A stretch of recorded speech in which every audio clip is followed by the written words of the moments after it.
I thought you were a good daughter-in-law, but it seems I was wrong. Leave this house and never come back. You're nothing but a parasite. Pack your things and go. Ever since my husband passed away, my mother-in-law Sarah and sister-in-law Catherine have been saying mean things to me. Even though I've been taking care of Sarah, my husband was worried about her until the end.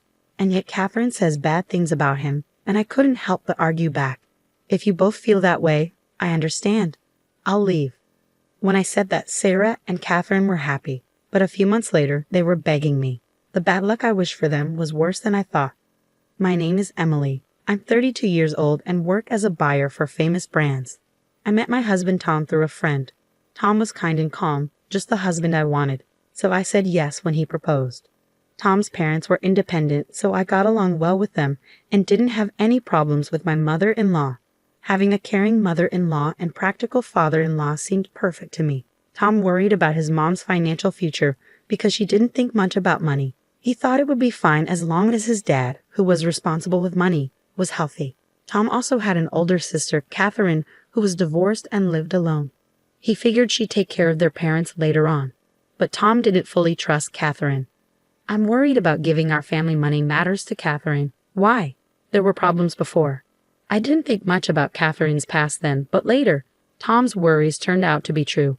After I married Tom and had a few peaceful years, his dad got sicker and died. Since Sarah always depended on her husband, she was devastated. It's tough now, Sarah, but let's try to move on. I've always let my husband handle everything. I don't know how to do it alone. Tom was worried about his mom living alone, and I shared his concern. As our son, he must have been really stressed about it. Then, one night, he came to me with an idea. Emily, what if my mom comes to live with us? It was unexpected, but I had a feeling he might suggest this someday. But what about Catherine? What about her? Shouldn't she, as the daughter, take care of Mom instead of us? I want to step up and take Dad's place, looking after Mom. She's not great with money, so I'll handle her finances too. Can't we ask Catherine to do that? No, that won't work. It was rare for Tom to firmly say no to my idea. I want to make sure Dad's money is well taken care of, so Mom won't struggle later on. Even though he felt bad about asking me to live together, Tom was determined to handle Dad's inheritance and savings. It's okay. I think we'll all be happy living together with your mom. I'm genuinely worried about her being alone too. Oh, Emily, thank you so much. And so we started our new life as a family of 3 in Sarah's house.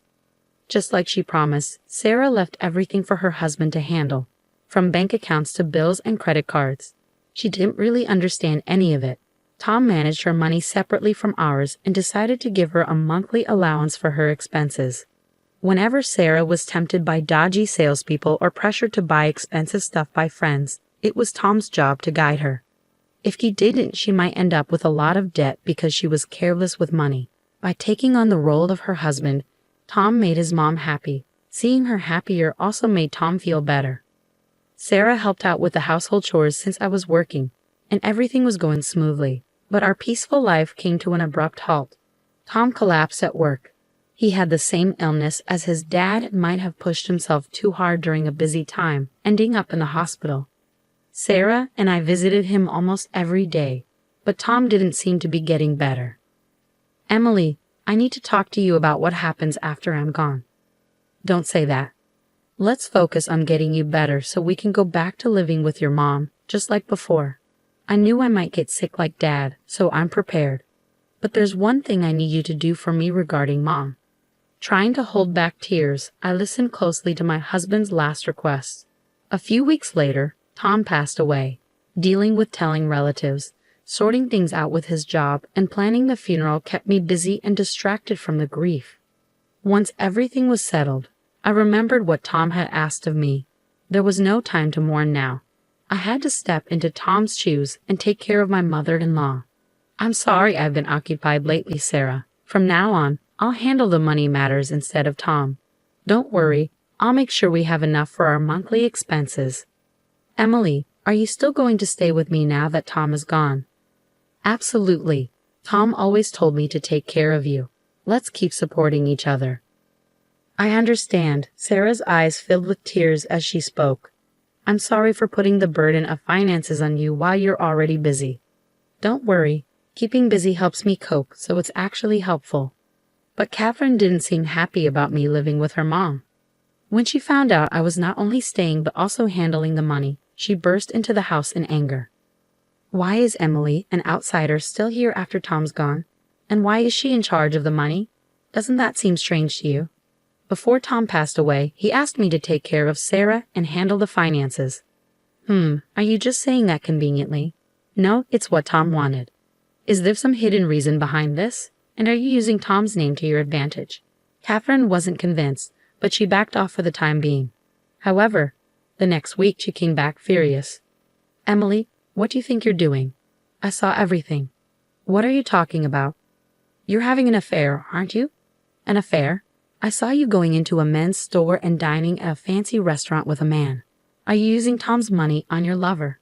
That's not true. I haven't spent any money like that on someone else. Your excuses won't cut it. It hasn't been long since Tom passed away, and you're already moving on to someone new. Have you no shame? Mother, don't you agree? Influenced by Catherine's words, Sarah started to doubt me too. Emily, is it true? No, that's not what happened. I'm just following Tom's wishes, I tried to explain, but Catherine interrupted me. How dare you bring up Tom's name after cheating on him? How could you sink so low? I fell silent, feeling the cold stares from both Catherine and Sarah. Then Sarah spoke up. I used to think you were a good daughter-in-law, but I was wrong. I never want to see you again. Leave, Catherine chimed in triumphantly. That's right, parasites like you don't belong here. Determined not to let Tom's wishes go to waste, I endured it all. With that resolve, I remained silent. But Sarah and Catherine didn't stop there. They continued to hurl hurtful words at me. Poor Tom, picking someone like you. He was always so easily fooled, you know. Maybe he tricked you into thinking he'd handle the money, but actually used Mom's money for himself. To tarnish Tom's memory, especially when he cared so much about his mom, is unforgivable to me. I could handle them saying bad things about me, but I can't stand them insulting my late husband. I'm sorry, Tom, for not keeping our promise. I silently apologized to him as I turned to Sarah and Catherine. I understand. I'll leave like you both want. Hearing my words, the two exchanged looks and grinned. Finally seeing reason, huh? Leave the bank book here when you go. Sure. I handed over the bank book containing Sarah's living expenses and her husband's inheritance, then left the house. But 3 months later, I got a call from Sarah, whom I had distanced myself from. Emily, they're saying I can't pay my card bill. Why? What's happening? Maybe you spent too much and don't have enough left. You should check your balance using your bank book. Balance? How do I do that? It seems Sarah hadn't changed. She was still careless about money even after I left. As I thought this, Sarah started yelling at me angrily. This never happened when you were here. Suddenly after you left, the money's gone. You must have stolen it. I can't believe this. Come here right now. Furious, Sarah hung up the phone. Feeling heavy-hearted, I reluctantly went to her house. When I arrived, both Sarah and Catherine were waiting for me. Ignoring Sarah's anger, I accessed her online banking, checked the balance, and showed it to her. Here's the transaction history for this account. As you can see, while I was managing it, the balance never went negative. Do you understand why? Because I was saving money. It's hard to believe that you, who aren't good with money, would suddenly start saving. Actually, the balance stayed positive because I was depositing $1,500 every month for living expenses. Living expenses? I didn't know about that. Tom and I did it while he was alive. We decided to use our money to cover your expenses, so your savings wouldn't go down. Really? Tom did that? Yes, even after he passed away. I kept doing it with $1,500 from my own salary, but when you asked me to leave, I stopped. Then I continued, showing Sarah the transaction details. Let's see the transactions after I left. There are more than $1,500 being taken out, suggesting big expenses. I didn't change my spending habits. Maybe Catherine used it.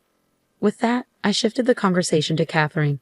Looking at the details, there were card payments at fancy stores and restaurants. I can't picture Sarah spending money at those places. Catherine, do you have any clue? It wasn't me, but I can't think of anyone else who might have used it but you. Could it be you? Did you secretly use a family card or something? I've seen you at those shops and restaurants before. Even now, you're still using mom's money. How low can you go? Can you just stop? I was there for work. The meals were for a meeting with a shop owner. Just because I say it's for work, you think you can't trust me. Fine, let's confirm it right now. I immediately called the shop owner.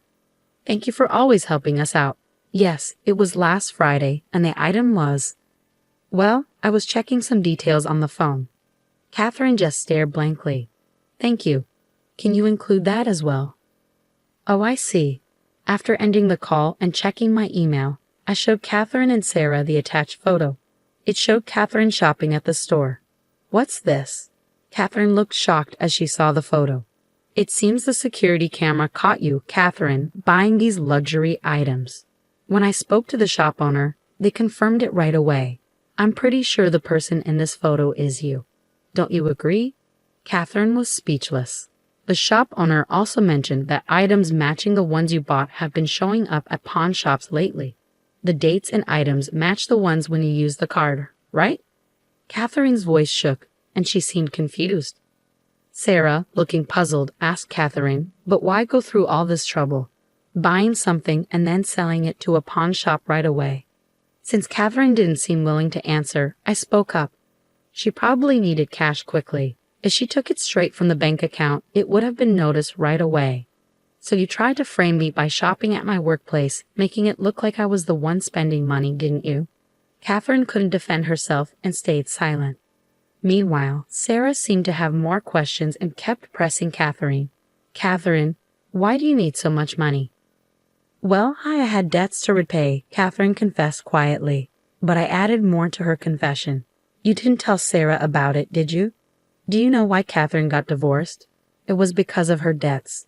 Tom often mentioned how troubled he was because Catherine kept asking to borrow money.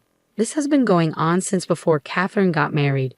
Even after she got married, Tom complained that Catherine's spending habits hadn't changed. You had debts. Sarah then remembered something. The money your father left you, Catherine. I gave you a bank book with the inheritance in it, didn't I? Don't tell me even that money. At Sarah's request, I checked the balance of the bank account where the inheritance was kept. Sarah, the bank account is completely empty. What? Completely empty. But a few days after I left the house, all the money was taken out of the account. No, this can't be. Sarah collapsed to her knees, yelling at Catherine in anger. What's the problem? I had to meet my repayment deadline. My father would have let me, his daughter, use the inheritance however I wanted. I can't believe Sarah is so stunned. It seems Tom was right all along. He always said letting Catherine handle money was risky. He probably saw this coming. Sarah gave Catherine a stern look. That money wasn't just for me, you know. You got your share of the inheritance, right? Who uses someone else's money? You're the one taking advantage of this house. Leave. We're done, Mom. Wait, didn't we agree that I would live here in Emily's place after she left? If I stay with someone like you, I'll end up in debt too. I expect you to return every cent of your father's inheritance. With those words, Sarah forcefully kicked Catherine out of the house. However, I'm unsure if it was the right outcome. Since then, we've lost all contact with Catherine, and Sarah never got back any of the misused inheritance. If she still had it, Sarah could have lived comfortably in her old age. But now she lives in poverty and loneliness. On the other hand, even though Catherine used the inheritance to pay off her debts, her spending habits didn't change, and she's accumulated even more debt.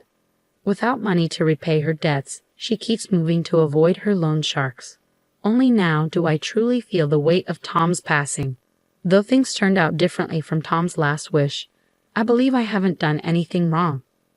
Tom wanted me to prioritize my happiness above all else.